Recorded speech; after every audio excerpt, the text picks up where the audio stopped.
In his quest to further his skills as a driver, then ultimately as a trainer, 25-year-old Bailey McDorough has left no stone unturned in his quest for knowledge. He's been under the care of so many outstanding trainers and drivers, and now he finds himself under the guidance of both Belinda and Luke McCarthy here at Club Menangle. Caught up with Bailey to have a chat about his career to date. Well, Bailey, good to catch up. Unfortunately, driving tonight in one of certainly severe weather conditions as far as the wind is concerned. Blow the spots of a Dalmatian, but I'm no doubt you're used to that back home in Victoria. Yeah, the weather's no concern, but it's very windy out there tonight, so it'll be interesting. As I mentioned, your thirst for knowledge, and we're going to go through some of those trainers, but where did it all begin as far as you were concerned? You started out born in Bacchus March, then you moved over to WA. Yeah, I obviously moved when I was very young, but when we moved back to WA, Pop always trained horses, and he always had about 20, 25 in work, and we were in down south in Busselton first, and sort of grew up doing the horses and being around them, and then I think it was maybe year 10 I got my trial licence and started to kick through there, and began to drive for Pop, and through schooling I worked for a couple of different trainers, even as many as 2 at the same time, a few times, just to try and gain as much experience as I could while I was young, and just flourished from there. I continued and grew a love for it, and it's been great so far. We'll speak more about your dad, Alan, very shortly, but your mother, Marie, also a very accomplished horsewoman. Yeah, she's always had 1 or 2 horses, but she's always done a terrific job with the horses. The interest has sort of died off for her in past years, but she still helps Pop out around the barn and that, and just little things. You started out with the pony trots and you made your progression through there, and with schooling. When you left school, harness racing was always going to be your main objective? Yeah, much to Mum's disgust. She wasn't too stoked about it, but I always wanted to do it, and I did my trade, sort of the vet, through year 11 and 12, as soon as I could just continue harness racing and do that full time, that was at the forefront. Bailey, when we start looking at some of the WA people you've been associated with, Ryan Bell, you started with him, Greg and Sky Bond, Justin Prentice, Stephen Reed, and then Ryan Warwick, who just put the icing on the cake. Yeah, just they're obviously amazing drivers and great horsemen. And they were terrific to learn off. I learnt so much from them. I like to think I have, but it has been great to learn off those kind of people. Not a lot of people get that kind of opportunity, and to learn off so many, it's really helped my career. Yeah, with that group of people there, but there's always the X factor, your dad Alan, who's still going great guns. Yeah, he's flying at the moment. I've been giving him a bit of stick for how well I've been doing and passing him in winners, but he's caught back up, and I think he's about to pass me again. So we've got a little bit of a competitive side between us, but he's doing terrific, and he's probably been an accomplished horseman for a long time now, and he continues to produce horses at their peak. So it's really good to see, and hopefully he passes some of that down to me. As a 22-year-old, 5 of the 8 winners at Northam, a very good career highlight to get that career moving in the right direction. Yeah, I was just before that I'd got offered a job in Victoria, and I sort of knocked it back, and I started going through a real terrible patch in driving, and I sort of thought about doing something else for a while, and that night popped up, and I had the 5 winners, which was unexpected, but sort of turned things around from there, because I went on to drive a few trebles in following weeks and that, and in quick succession, the winners kept racking up. So I probably grew my love again there, and the interest was regained. So that was definitely an important night.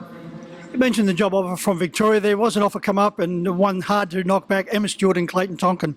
Yeah, it was actually David Aiken, the one I knocked back, and that I really wanted to, and it was just sort of just before COVID come up, and then I did get in contact again with him when I decided to initially come over, and he didn't really have much at the time, so I spoke to Dad, and he had that job lined up for Emma at me, and I began there, and that was really good. I learned a lot there, and they were terrific people to work for. So, then obviously followed on and worked for David Aiken and Greg Sugars. So it's been good.